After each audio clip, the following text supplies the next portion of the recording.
2026 সালের 12 ফেব্রুয়ারি অনুষ্ঠিত নির্বাচনের ফলাফল অনুযায়ী দীর্ঘ প্রায় 2 দশক পর বিএনপি আবারও ক্ষমতায় ফিরেছে। বিজয়ের এই আনন্দের মাঝেও দলটির সামনে এখন হিমালয় সম চ্যালেঞ্জ অপেক্ষা করছে। শেখ হাসিনা পরবর্তী বাংলাদেশে রাষ্ট্র পরিচালনা এবং ভঙ্গুর প্রতিষ্ঠানগুলোকে মেরামত করা হবে তাদের প্রধান পরীক্ষা। বিএনপির সামনে বড় 5টি চ্যালেঞ্জ: অর্থনৈতিক স্থিতিশীলতা ও মুদ্রাস্ফীতি নিয়ন্ত্রণ। বিগত কয়েক বছরের অর্থনৈতিক অস্থিরতা, ডলার সংকট এবং উচ্চ মুদ্রাস্ফীতির কারণে সাধারণ মানুষের নাভিশ্বাস উঠেছে। দ্রব্যমূল্য নিয়ন্ত্রণ। সাধারণ মানুষের প্রথম চাওয়া হবে নিত্য প্রয়োজনীয় জিনিসের দাম কমানো। বিনিয়োগ বৃদ্ধি।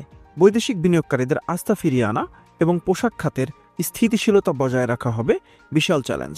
ব্যাংকিং খাত সংস্কার।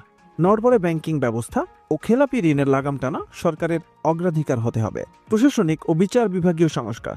দীর্ঘ সময় ক্ষমতায় না থাকায় প্রশাসনে বড় ধরনের রদবদল ও দলীয়করণের অভিযোগ থেকে রাষ্ট্রযন্ত্রকে মুক্ত করা বিএনপির জন্য একটি বড় কাজ। প্রাতিষ্ঠানিক স্বাধীনতা। বিচার বিভাগ, নির্বাচন কমিশন এবং দুর্নীতি দমন কমিশনের মতো প্রতিষ্ঠানগুলোকে সত্যিকার অর্থে স্বাধীন করা। দুর্নীতি দমন। তারেক রহমান ইতোমধ্যে দুর্নীতির বিরুদ্ধে জিরো টলারেন্স ঘোষণা করেছেন। এটি তৃণমূল পর্যায়ে বাস্তবায়ন করা বিএনপির জন্য কঠিন চ্যালেঞ্জ। পররাষ্ট্রনীতি ও আঞ্চলিক ভারসাম্য। ভারতের সাথে শীতল সম্পর্ক উষ্ণ করা এবং আন্তর্জাতিক মহলের সাথে সুসম্পর্ক বজায় রাখা হবে অন্যতম চ্যালেঞ্জ। ভারত সেক্টর।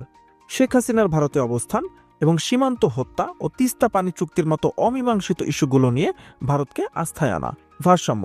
ভারত, চীন এবং পশ্চিমা বিশ্বের সাথে সম্পর্কের ক্ষেত্রে একটি ভারসাম্যপূর্ণ অবস্থান বজায় রাখা। আইন শৃঙ্খলা ও রাজনৈতিক স্থিতিশীলতা। নির্বাচন পরবর্তী সময়ে সহিংসতা প্রতিরোধ এবং আইনের শাসন প্রতিষ্ঠা করা অত্যন্ত জরুরি। বিজয়ীদের সংযম। দলীয় কর্মীদের প্রতিহিংসামূলক কর্মকাণ্ড থেকে দূরে রাখা। সংখ্যালঘু সুরক্ষা। হিন্দু সহ অন্যান্য ধর্মীয় সংখ্যালঘুদের নিরাপত্তা নিশ্চিত করা, যা আন্তর্জাতিকভাবে অত্যন্ত গুরুত্বের সাথে দেখা হচ্ছে। জামাত ইসলামী ও নতুন শক্তি। জোট ও বিরোধী পক্ষের সাথে ক্ষমতার ভারসাম্য বজায় রাখা।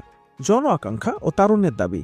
2024-এর ছাত্র জনতার অভ্যুত্থানের পর মানুষের প্রত্যাশা এখন আকাশচুম্বী। সংস্কারের জুলাই চার্টার। অন্তর্বর্তীকালীন সরকারের রেখে যাওয়া সংস্কার প্রস্তাবগুলো বাস্তবায়ন করা। কর্মসংস্থান। তরুণ প্রজন্মের জন্য কর্মসংস্থান সৃষ্টি করা হবে তাদের জনপ্রিয়তার প্রধান মাপকাঠি। বিএনপির জন্য এবারের ক্ষমতা গ্রহণ কেবল সরকার পরিচালনা নয়, বরং নিজেদের সংস্কারপন্থী দল হিসেবে প্রমাণ করার এক অগ্নি পরীক্ষা। জনগণের গণতান্ত্রিক অধিকার এবং ভোটাধিকারের যে প্রতিশ্রুতি দিয়ে তারা ক্ষমতায় এসেছে, তার বাস্তবায়নই হবে তাদের মূল সাফল্য।